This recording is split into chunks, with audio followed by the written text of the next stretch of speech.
Minsan, isang gabi lang ang kayang baguhin ang lahat sa buhay mo. Hello, ako si Aling Marikit, 45 taong gulang, isang ina at tahanang tagapangalaga dito sa bayan ng Lipa, Batangas. Hindi ko inakalang ang isang payapang gabi sa aming bahay ay magbabago ng lahat ng pananaw ko sa buhay, lalo na sa anak kong si Paolo. Sa gabing iyon, habang unti-unting naubos ang mga bisita, naghihintay si Paolo na magsara ang pinto ng aming bahay, puno ng bigat ang mga salitang kanyang sasabihin, salitang hindi ko malilimutan habang ako'y nabubuhay. Matagal na araw iyon, puno ng saya at tawanan. Nagdaos kami ng isang simpleng salu-salo, kasama ang pamilya at ilang mga kaibigan sa aming maliit na sala. Ang amoy ng inihaw na manok at mga halamang gamot ay nanatili sa hangin, habang ang mga natirang pinggan at tasa ng kape ay nagpapahiwatig ng magandang gabi na nagdaan. Si Paolo, nakaraniwang tahimik lang sa mga ganitong okasyon, ay para bang may kakaibang tingin sa kanyang mga mata, paulit-ulit niyang tinitingnan ako na tila may gustong sabihin. Habang paunti-unting umaalis ang mga bisita, ako'y nakatayo sa pintuan, nakangiti at nagpapasalamat, ramdam ko ang malamig na hangin ng Disyembre na pumapasok tuwing bukas ang pinto. Nang magsara na ang pinto sa huling bisita, kami na lang ni Paolo. Ang katahimikan ay halos nakakatakot, ang tanging tunog ay ang humuhuni ng refrigerator sa kusina. Dahan-dahan siyang lumapit sa akin, nakasuot ng simpleng puting polo at maitim na maong, ang kanyang mga mata ay naglalaman ng seryosong damdamin na hindi ko pa nararanasan mula sa kanya. Nanay, napapansin kong pagod ka na, mahina niyang sabi, ngunit puno ng init ang tinig. Napangiti ako, inayos ang isang hibla ng buhok na nalaglag sa aking mukha.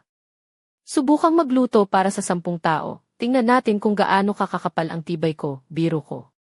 Hindi siya ngumiti katulad ng inaasahan ko. Sa halip, dahan-dahan siyang lumapit, ang mga salita niya ay parang pinipili ng mabuti bago ilabas. Matagal ko nang gustong sabihin sa'yo ito, pero ayokong gawin ito sa harap ng iba, sabi niya, at ramdam ko ang bigat ng kanyang mga salita. Ang ilaw mula sa kusina ay nagbigay ng malamyos na gintong liwanag sa paligid namin. Habang nakatayo siya sa harap ko, ang mga palad ko'y nanlalamig, ngunit ang puso ko ay tila bumilis ang tibok. Alam mo, marami na akong napag-isip-isip tungkol sa atin. Sa lahat ng ginawa mo para sa akin, mga sakripisyo mo na hindi ko kailanman nabigyan ng sapat na pasasalamat, patuloy niya, halos bulong. Nilapitan niya ang aking kamay, mahigpit ngunit mahinahon ang hawak. Sa mga sandaling iyon, naramdaman ko ang lalim ng aming pagsasama bilang ina at anak, na lumalagpas sa mga salita. Hindi ko pa alam kung saan hahantong ang gabing ito, ngunit sa kabila ng lahat, ramdam ko na ito ang simula ng isang bagong yugto sa aming buhay. Hindi ko pa rin makuha sa isip kung paano nagsimula ang gabing iyon, pero hayaan niyong ilahad ko ang mga pangyayari ng mas malinaw. Sa bayan namin sa Lipa, hindi madalas na magtagal ang mga bisita lalo na kapag gabi na. Ngunit ng gabing iyon, tila ba ang bawat kwento at tawanan ay nagtagal ng matagal, parang ayaw magpaalam ang oras. Ang aming maliit na tahanan ay nagmistulang isang munting mundo ng kasiyahan, kung saan ang bawat sulok ay puno ng alaala at init ng samahan. Ako si Aling Marikit, ina ni Paolo, at sa 45 taon ng aking buhay, marami na akong naranasan. Ngunit ang gabing iyon sa aming bahay ay kakaiba. Si Paolo, anak kong 27 na, ay karaniwang tahimik sa mga pagtitipon. Ngunit may ibang aura siya sa gabing iyon, isang seryosong tindig at isang tingin na tila may dalang mabigat na pasya. Habang ang ibang mga bisita ay nagkukwentuhan, napapansin kong palihim niyang pinagmamasdan ako, at pakiramdam ko ay may gusto siyang sabihin na matagal na niyang itinatago. Ang mga huling minuto ng pagtitipon ay puno ng mga paalam at yakap. Habang unti-unting nililinis namin ang mga natirang pinggan, ramdam ko ang malamig na simoy ng hangin na pumapasok tuwing buksan ang aming pintuan. Nang magsara na ang pinto sa huling bisita, kami na lang ni Paolo ang naiwan sa bahay. Parang biglang tumigil ang mundo sa paligid namin at ang katahimikan ay naging mas matindi kaysa dati. Lumapit si Paolo sa akin, nakadikit ang mga kamay sa bulsa ng kanyang maong. Nanay, napapansin kong pagod ka na, sabi niya nang mailambing sa tinig. Napangiti ako, inayos ko ang aking buhok na nakalampas sa aking mata. Subukan mo lang magluto para sa 10 tao, tingnan natin kung gaano ako kakapal ng mukha, biro ko. Ngunit wala siyang ngiti na ibinalik sa akin. Sa halip, dahan-dahan siyang lumapit, hinahabol ang mga tamang salita sa kanyang isipan. Matagal ko nang gustong sabihin ito, pero ayokong gawin ito sa harap ng iba, sabi niya. Ang mga mata niya ay puno ng lalim, at sa liwanag ng kusina, ang kanyang mukha ay nagmistulang isang larawan ng tapang at pag-asa. Nang hawakan niya ang aking kamay, naramdaman ko ang init na tila nagmumula mismo sa kanyang puso. Sa mga sandaling iyon, parang bumagal ang oras at ang tanging narinig ko ay ang tibok ng aming mga puso, naghahanap ng pagkakaunawaan. Hindi ko pa alam kung ano ang susunod na sasabihin niya, ngunit ramdam ko na ang gabing ito ay hindi lang basta ordinaryong gabi. Ito ay simula ng isang bagong kabanata para sa amin, isang kwento ng pag-ibig, pagtanggap at pag-asa na hindi ko pa nararanasan noon. Kaya't habang hawak ko ang kanyang kamay, nagdasal ako sa sarili ko na maging matapang at bukas ang puso ko sa anumang darating. Lumipas ang ilang sandali na tila nag-aalangan si Paolo, habang hawak niya ang aking kamay sa liwanag ng kusina. Ang dilim sa labas ng aming bahay sa lipa ay nagpapalalim sa katahimikan, at ang malamlam na ilaw mula sa mga lampara ay nagdudulot ng isang mapanuksong ginhawa sa aming paligid. Ako, si Aling Marikit, ay nanatiling tahimik, handang makinig sa mga salitang matagal na niyang inililihim. Sa mga nakaraang taon, ramdam ko na may mga bagay na hindi niya sinasabi. Hindi dahil ayaw niya, kundi siguro dahil sa takot o pag-aalinlangan. Ngunit sa gabing iyon, may kakaibang tapang sa kanyang mga mata. Ang mga mata ni Paolo, na dati puno ng pagdududa, ay nagningning ng determinasyon na para bang nagsasabing hindi ko na kaya magtago pa. Mama, sabi niya, ang tinig ay mababa at puno ng emosyon. Matagal na akong naglalakad sa madilim na daan na ito, at hindi ko alam kung paano magsabi sa'yo. Napangiti ako ng bahagya, na parang sinasabing huwag kang mag-alala, nandito ako. Alam mo ba na ilang buwan na akong pumupunta sa therapist, patuloy niya, at namangha ako sa kanyang tapang na ibahagi iyon. Hindi niya sinabi sa akin agad dahil ayaw niyang mag-alala ako o magduda. Ngunit ngayon, gusto niyang harapin ang lahat ng magkasama namin. Sa mga araw na iyon, nagkaroon siya ng pagkakataon na buksan ang kanyang damdamin, ang mga pangamba at sakit na matagal na niyang tinatago. Sa bawat salita niya, unti-unting nabubuo sa isip ko ang larawan ng kanyang pakikipaglaban sa sarili, isang laban na hindi ko nakita noon. Habang siya ay nagkukwento, naaalala ko ang mga gabing siya'y mailagnat at ako ang nag-aalaga sa kanya, ang mga panahong siya'y tahimik at tila may iniisip na malalim. Ang gabing iyon ay nagbukas ng isang daan upang mas maintindihan ko siya ng higit pa. Hindi lang siya ang anak ko, siya ay isang tao na may sariling laban at pangarap. Napuno ako ng pagmamalasakit at respeto sa kanyang tapang. Paolo, sabi ko, habang mahigpit kong hinawakan ang kanyang kamay, hindi mo kailangang mag-isa sa laban na ito. Nandito ako, palagi. Ang mga salitang iyon ay nagbigay ng liwanag sa madilim na bahagi ng aming kwento, isang paunang hakbang para sa paghilom at pag-asa. Hindi ko maipaliwanag ang damdamin ko sa mga sandaling iyon, halo-halo ng takot, pagmamahal at pangunawa. Ngunit higit sa lahat, naramdaman ko ang isang panibagong simula. Isang simula na nagmumula sa katotohanan at pagtanggap na magdadala sa amin sa landas na puno ng pagbabago at pag-asa. At sa gabing iyon, sa ilalim ng malamlam na ilaw ng aming kusina sa lipa, nagsimula ang isang paglalakbay na babaguhin ang aming buhay magmagulang at anak magpakailanman. Hindi ko malilimutan ang simula ng gabing iyon sa aming tahanan sa lipa. Habang si Paolo ay unti-unting nagbukas ng kanyang puso, naramdaman ko ang bigat ng mga salitang inilalabas niya, salitang matagal na niyang dinadala ng mag-isa. Ako si Aling Marikit, isang ina na handang makinig sa kahit anong bagabag ng kanyang anak, at sa gabing iyon, ang aming kusina ay naging saksi ng isang lihim na matagal nang nakatago. Habang nakaupo kami sa maliit na kahoy na mesa, si Paolo ay naglabas ng isang piraso ng papel mula sa kanyang bulsa. Ramdam ko ang pag-aalangan sa kanyang mga galaw, ngunit matatag ang kanyang mga mata habang iniabot ang papel sa akin. Nang buksan ko ito, nakita ko ang sulat sa malinis at maayos na sulat kamay, ang sulat ng aking ina, ang lola ni Paolo, na matagal nang pumanaw. Sa sulat, ang aking ina ay nagsusulat ng mga salita ng pagmamahal at pag-asa, mga payo kung paano alagaan ang puso at isipan. Isa sa mga linya na tumatak sa akin ay ang tungkol sa pagmamahal bilang isang gawain, hindi lamang damdamin, parang pag-aalaga sa isang hardin. May panahon ng pamumulaklak at panahon ng pagpuputol ng mga tuyot na sanga. Habang binabasa ko ang sulat, naaalala ko ang mga alaala namin ng aking ina, ang mga sandaling nakaupo siya sa maliit na semento ng hagdanan ng aming bahay sa Lipa, hawak ang kanyang mga kamay habang nagkukwentuhan kami. Ang sulat na iyon ay parang isang tulay na nag-ugnay sa mga henerasyon sa pagitan namin ng aking anak. Si Paolo ay nagsabi, binabasa ko ito tuwing pakiramdam ko ay nawawala ako. Napaluha ako sa kanyang mga salita, at sa isang iglap, naramdaman ko ang lalim ng aming pamilya, ang mga pinagsamahan namin kahit nasa gitna ng mga pagsubok.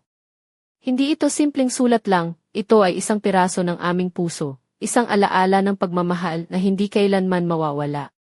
Nang matapos kong basahin, tumingin ako sa mga mata ni Paolo, at nakita ko ang isang tao na matagal kong kilala, ngunit ngayon ay mas bukas at matatag. Ang gabing iyon ay hindi lang tungkol sa mga salita, kundi sa pag-ibig na nagtatagumpay sa kabila ng mga unos. Sa simpleng sulat ng aking ina, nakita namin ang lakas na kailangan namin upang harapin ang mga hamon ng buhay.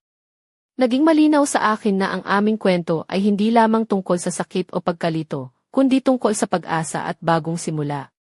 Sa kalmadong liwanag ng kusina, niyakap ko si Paolo ng mahigpit, pinangakuan na magkakasama naming lalakbayin ang bagong landas na ito, isang landas ng pag-unawa, pagtanggap at pagmamahalan na higit pa sa anumang pagsubok na aming haharapin. Habang patuloy ang aming pag-uusap sa loob ng malamig na kusina sa Lipa, ramdam ko ang bigat ng sandali na unti-unting lumalalim. Ako si Aling Marikit, ina ni Paolo, at sa gabing iyon ay napagtanto ko na ang aming relasyon ay haharap sa isang malaking pagbabago. Hindi na ito basta-basta lamang usapan sa pagitan namin ng anak ko, ito ay isang pagbubukas ng puso na magdadala sa amin sa bagong yugto ng aming buhay. Matapos ang pagbasa ko sa sulat ng aking ina, huminga ng malalim si Paolo at nagsimulang ipaliwanag ang nais niyang ipagawa sa amin. Nanay, sabi niya, gusto kong bumalik sa bahay. Hindi para tumakas o sumuko, kundi para magsimula ng bago, para gumawa tayo ng isang bagay na magbibigay isa-isa sa ating dalawa at sa aming komunidad. Nakangiti siya ng may pag-asa habang inilalahad ang kanyang plano.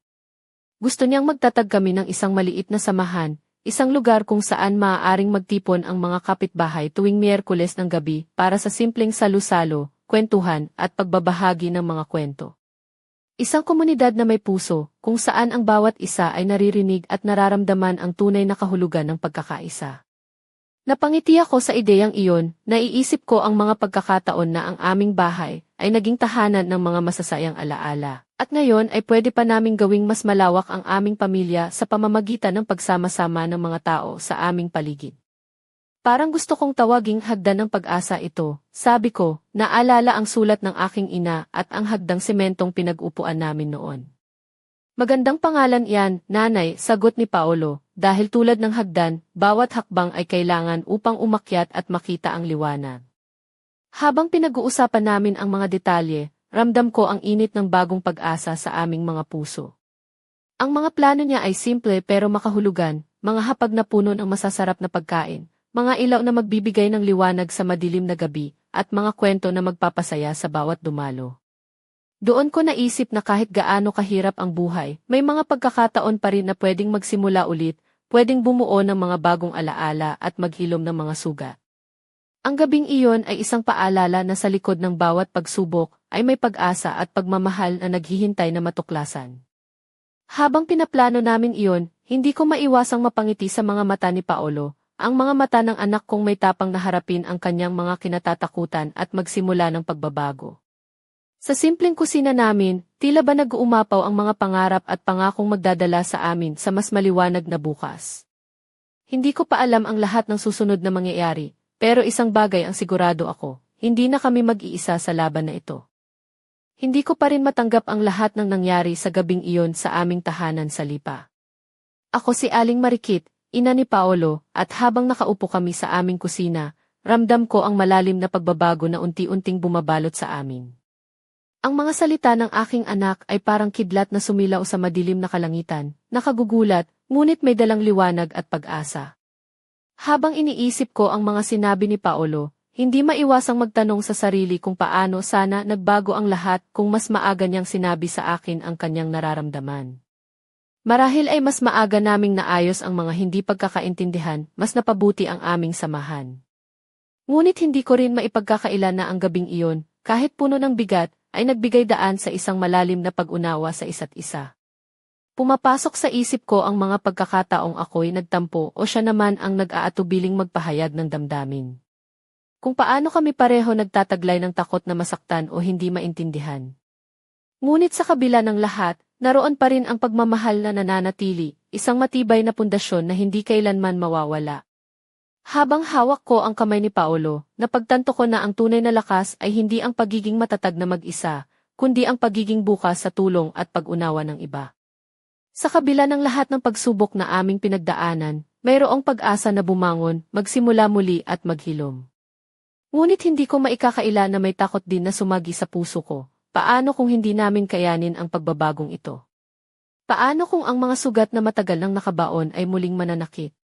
Ngunit sa kabila ng mga pangamba, pinili kong maniwala sa lakas ng aming pagmamahalan at sa pangakong ito ay magsisilbing simula ng isang mas magandang bukas.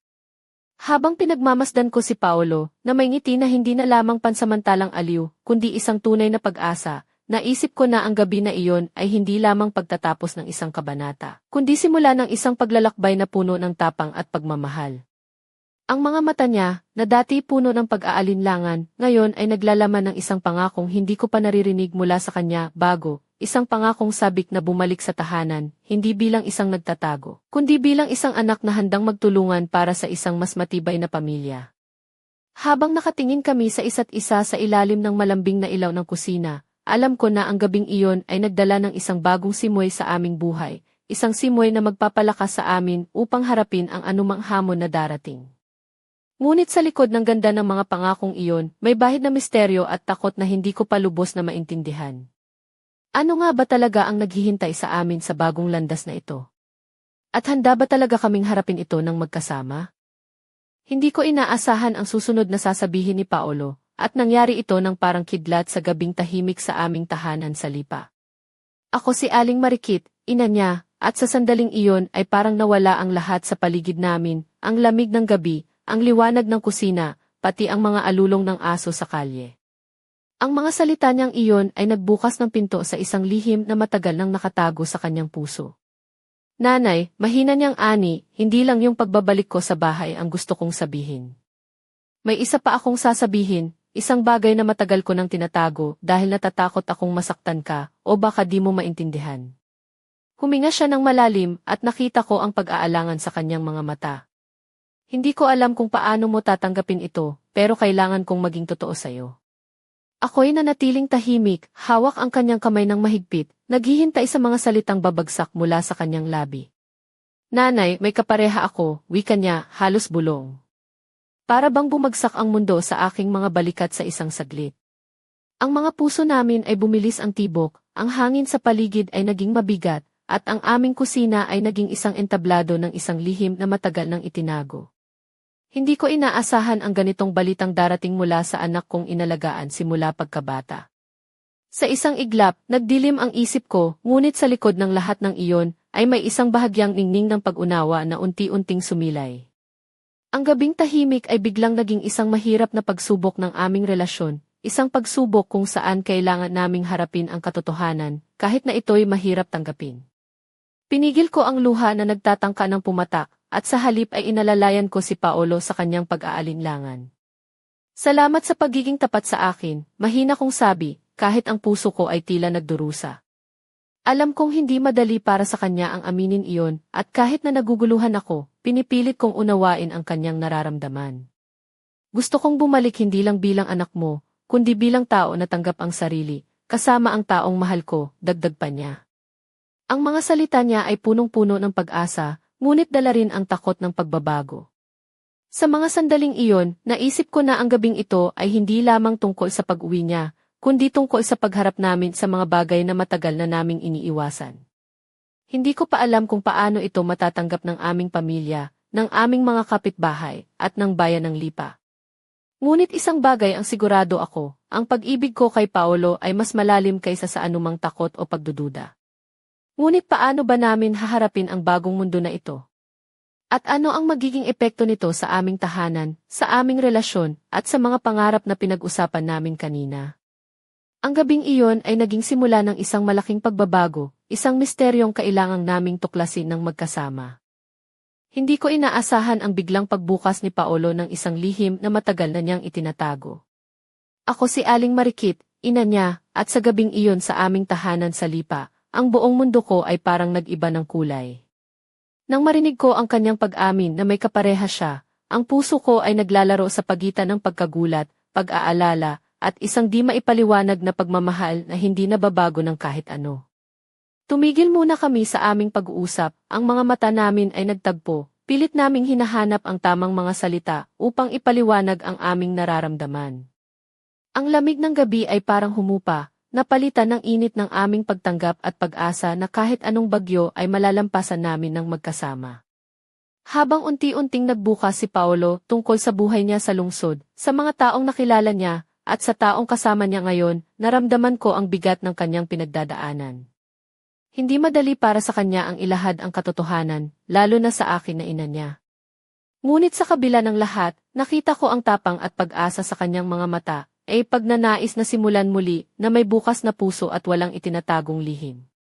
Nag-usap kami tungkol sa mga hamon na maaaring harapin namin bilang pamilya at bilang komunidad. Napagdesisyonan naming huwag munang sabihin sa iba ang tungkol sa relasyon ni Paolo, lalo na sa mga kapitbahay at kamag-anak, hanggang sa handa na kami. Alam naming hindi ito magiging madali, lalo na sa mga taong mahigpit ang paniniwala, ngunit naniniwala kami na sa tamang panahon, ang pag-ibig at katotohanan ay magwawagi.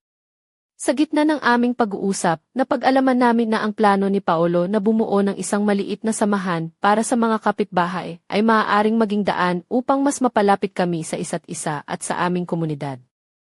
Ang ideya ng ihagdan ng pag-asa ay nagkaroon ng mas malalim na kahulugan. Hindi lang ito lugar para sa mga kwento at pagkain, kundi isang tahanan din para sa pagtanggap at pag-unawa sa lahat ng uri ng pagmamahal. Sa gabing iyon, habang pinaplano namin ang mga susunod na hakbang, naisip ko na ang tunay na pagmamahal ay hindi lamang sa pagitan ng ina at anak, kundi pati na rin sa pagtanggap sa kung sino talaga ang mga mahal natin. Ang aming kusina ay naging saksi ng isang panibagong simula, isang simula na puno ng tapang, pag-asa, at isang pangakong hindi kami susuko kahit ano paman ang dumating. Ngunit kahit na puno ng pag-asa, may bahid pa rin ang takot at hindi sigurado sa hinaharap. Ano ang magiging reaksyon ng aming komunidad? Paano namin haharapin ang mga pagsubok na darating? Ang gabing iyon ay nag-iwan sa amin ng maraming tanong, ngunit higit sa lahat, ito ang naging simula ng isang kwento na kailangang isalaysay ng buong tapang at katotohanan. Hindi ko akalain na ang gabing iyon sa aming munting tahanan sa Lipa ay magiging isang bagyong hindi ko kayang pigilan. Ako si Aling Marikit, ina ni Paolo, at habang kami nag-uusap, ang mga emosyon ay unti-unting sumiklab sa puso't isipan namin. Ang bawat salita ni Paolo ay parang apoy na naglalagablab, naglalabas ng mga damdamin na matagal nang itinago sa kailaliman ng aming mga puso. Sa pag-amin ni Paolo ng kanyang relasyon, ang buong kwento ay naging mas matindi kaysa sa inaasahan ko. Hindi lang ito simpleng pag-uwi o pagbabalik loob, kundi isang paglalakbay ng pagtanggap, pag-ibig, at pagbabago na parang rumaragas ang ilog na hindi mahinto. Ang mga pangarap at plano namin para sa ihagdan ng pag-asa ay naging mas makulay, puno ng mga posibilidad na dati hindi ko inisip. Ngunit sa kabila ng lahat ng ito, ramdam ko rin ang bigat ng responsibilidad at mga tanong na bumabalot sa amin. Paano kung hindi kami maintindihan? Paano kung ang aming mga kapitbahay at mga kaibigan ay hindi tanggapin ang pagbabago? Ang mga pangambang ito ay pumipigil sa akin, ngunit hindi nito kayang alisin ang apoy ng pagmamahal at pag-asa na naglalagablab sa aming puso.